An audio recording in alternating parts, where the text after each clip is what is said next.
CRM 와인팀 정성훈입니다. 발표 시작하겠습니다. 발표의 목차는 이렇습니다.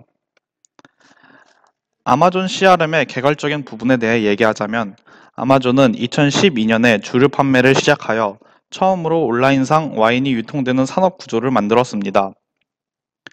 주류 판매를 시작한 초창기 아마존은 단지 고객들에게 받은 주문 정보를 해당 업체에 전달하고 업체가 고객에게 상품을 배송해주는 시스템이었습니다. 아마존은 이러한 중간다리 역할만의 문제점을 느꼈습니다. 지금까지 와인 시장에는 적절한 참고 자료가 없었습니다. 거래자들은 다양한 조직에 의해 개발된 서로 다른 형식의 서로 다른 데이터를 참조해야만 했습니다. 모두 각 지역에 맞게 현지화되어서 동일한 데이터라도 지역마다의 데이터들끼리의 이질감이 만연했습니다. 따라서 와인 제조사인 경우 공급망을 관리하기에 어려움이 있었습니다. 와인 데이터 시스템의 관계자는 주요 문제는 데이터입니다. 라고 말할 정도로 데이터의 중요성은 부각되어졌습니다. 따라서 아마존은 신속하고 정확하고 광범위한 개요의 모든 데이터들을 수집하기 시작했습니다. 수집된 데이터베이스를 바탕으로 고객에게 추천 기능을 성공적으로 수행할 수 있었던 이유는 협력적 필터링이라는 기술에 있습니다. 이는 비슷한 관심, 선호도로 상품을 브라우징하는 고객들을 자동으로 필터링해주는 기법입니다. 이렇게 유사한 특성을 가진 고객들만을 모아 만들어진 집단은 각 집단마다 각각 상당히 공통된 특성들을 가지고 있고 이러한 특성을 기준으로 고객에게 맞춤형 추천을 할 수 있습니다. 협력적 필터링은 비슷한 취향을 가진 고객들에게 상품을 추천하는 데 유용합니다. 자신의 원하는 제품을 추천받은 고객들은 만족도가 증가할 뿐만 아니라 아마존에 대한 고객의 충성도를 증가시킬 수 있습니다. 하지만 협력적 필터링으로 고객에게 정말로 가치 있는 정보를 주는 것만으로는 고객의 지속적인 구매를 유도하기에는 부족하다고 생각합니다. 아마존은 구매하려는 시점에 고객들의 마음을 움직이는 다양한 가격 할인과 특정 서비스를 함께 제공함으로써 고객들을 끌어들이고 유지해야 된다고 생각합니다. 두 번째 발표자 최병환입니다. 아마존의 개괄적인 CRM에 이어 아마존의 세부적인 CRM에 대해 알아보겠습니다. 첫째로, 아마존은 고객 분류를 통해 고객들의 니즈를 만족시켜주고 있습니다. 지금 보시는 사진은 아마존 와인 홈페이지 메인 화면 캡처 사진입니다. 자세히 보면 파티용 와인, 전문가용 와인, 가격별 와인 등 다양한 분류를 하고 있습니다. 따라서 파티용 와인을 구입하고 싶은 지갑이 얇은 대학생, 친구에게 선물할 선물용 와인을 찾는 회사원 등 고객들의 다양한 니즈를 만족시킬 수 있습니다. 다음으로는 제가 직접 전문가 여부와 가격대라는 기준으로 간단한 분류를 해보았습니다. 아마존은 이러한 고객 분류를 통해 더욱 효과적인 CRM을 할 수 있습니다. 다음으로는 아마존 와인의 고객 충성도 향상에 대해 알아보겠습니다. 아마존은 앞서 말했듯 와인 제조업자와 고객의 중간다리 역할을 하고 있습니다. 따라서 이를 아는 고객은 아무래도 와인의 배송이 빠르지 않을 거라 생각할 것입니다.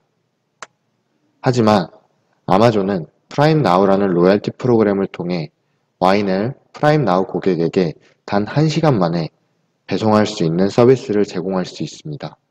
따라서 배송이 빠르지 않을 것이라 기대한 프라임 고객은 더 큰 기쁨을 얻을 수 있을 것입니다. 하지만 이 프로그램은 치명적인 한계를 가지고 있습니다. 그것은 바로 다음에 해당하는 특정 지역에 한해서만 이 서비스가 가능하다는 것인데요. 로스앤젤레스, 시애틀 등 이 지역에 해당하는 고객들은 큰 만족을 얻겠지만 서비스 불가능 지역의 고객들은 서비스에 대해 높은 기대를 가지고 있었겠지만 서비스를 받을 수 없음에 따라 전보다 더 큰 실망을 갖게 될 것입니다.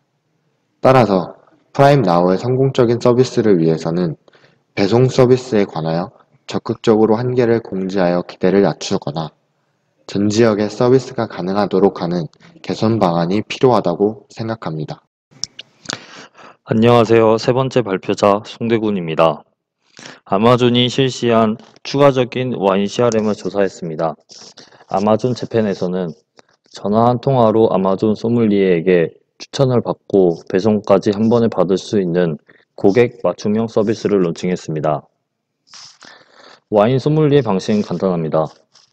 먼저 고객은 링크를 클릭하고 서비스를 신청하면 회원 정보에 등록된 전화번호로 아마존 소믈리에가 직접 전화를 해줍니다. 아마존 재팬 비회원 또한 고객 전화번호만 입력하면 아마존 소믈리에가 전화해주는 방식입니다. 그리고 소믈리에와 10분 동안 대화를 나눕니다. 고객의 저장고 유무, 취향 등을 통해 어떤 스타일의 와인을 찾고 있는지 알게 됩니다. 마지막으로 고객의 이메일로 추천 목록을 보내줍니다. 이메일에는 세 종류의 와인과 상세 내용, 상품평 등 빽빽히 쓰여 있고 바로 주문할 수 있는 URL이 첨부되어 있습니다. 일반적으로는 오프라인이나 온라인에서는 와인 상품 설명서를 보고 구매하는 경우가 많습니다. 하지만 상품 설명서만을 보고 선택을 했을 시에는 자신이 생각했던 스타일이나 맛이 아닌 경우가 많다고 합니다. 또한 대부분 와인은 값비싸기 때문에 많은 기대를 가지고 와인을 사는데 선택에 실패했을 경우 그만큼 기대감이 많이 줄어든다고 합니다.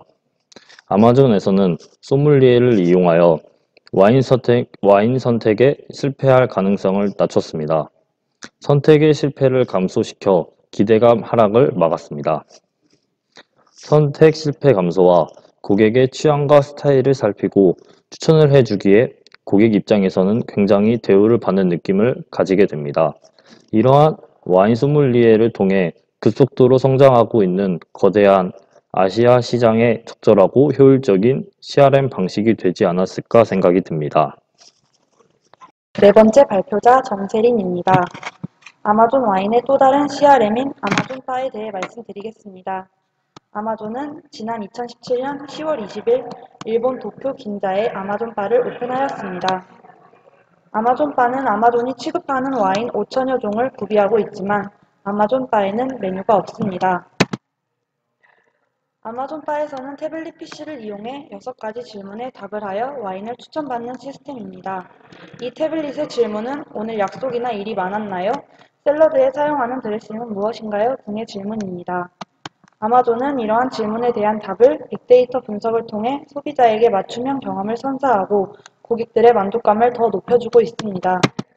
다음은 아마존을 통해 와인을 구매한 사례에 대해 설명드리겠습니다.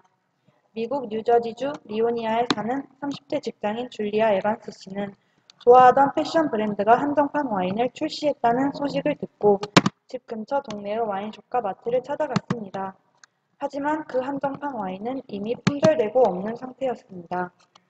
줄리아 씨는 너무 아쉬웠지만 일과 육아를 병행하는 상태에서 다른 동네 와인숍까지는 갈 여유가 생기지 않았습니다. 고민하던 줄리아 씨는 온라인 쇼핑몰 아마존에서 와인을 판매한다는 것이 생각났고 아마존을 통해 그 한정판 와인을 구매할 수 있었습니다. 마침 뉴욕시에 있는 한 와인숍에서 그 와인의 재고가 있었고 아마존을 통해 주문을 한 후 곧바로 택배로 그 와인을 받을 수 있었습니다. 이후 줄리아 씨는 아마존을 통해 스페셜 에디션 와인이나 특이한 맥주 등을 자주 구매하고 있습니다. 이 같은 사례를 통해서 아마존 와인 CRM을 통해 고객의 만족도가 높아지고 있다는 것을 알 수 있었습니다. 다섯 번째 발표자 박수정입니다.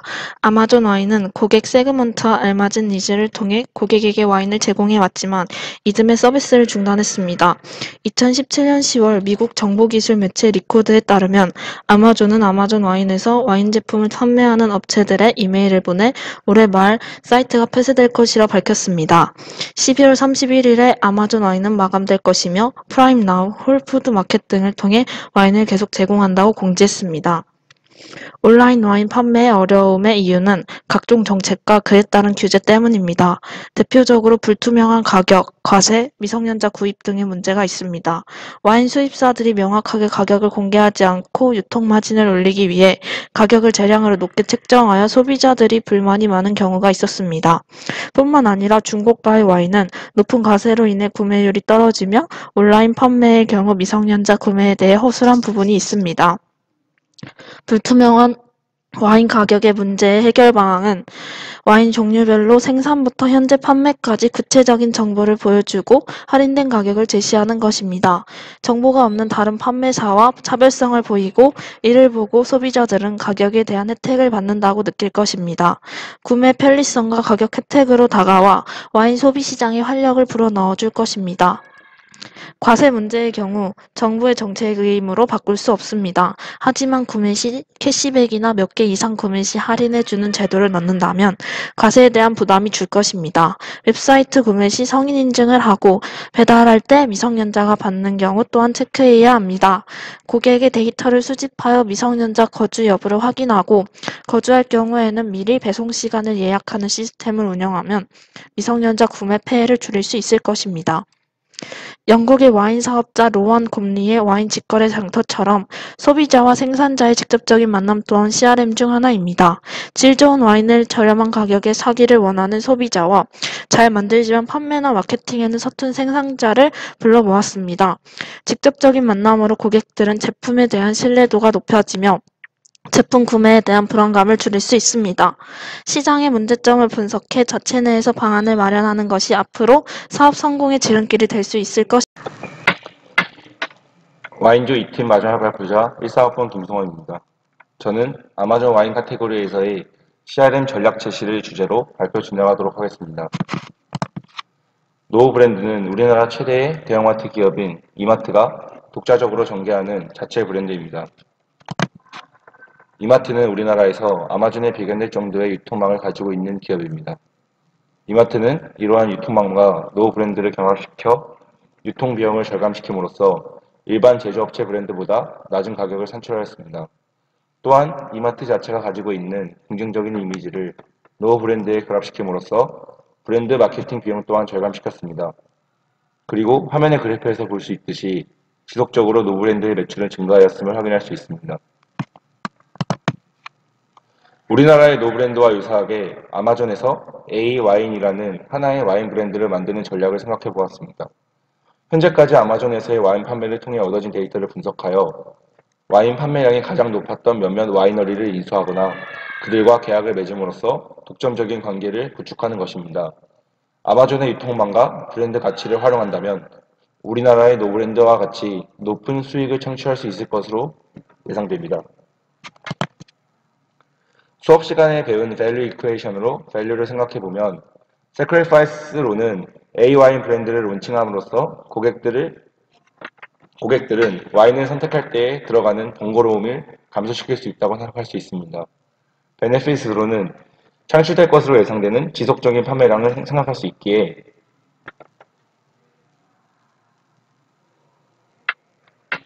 정정하겠습니다. 저렴한 가격에 좋은 와인을 구매할 수 있는 고객들에게 이점이 있기에 베네핏은 증가한다고 볼 수 있습니다. 따라서 Sacrifice는 감소하고 베네핏은 증가하기 때문에 통합적인 밸류는 증가한다고 볼 수 있습니다. 이로써 발표 마치도록 하겠습니다.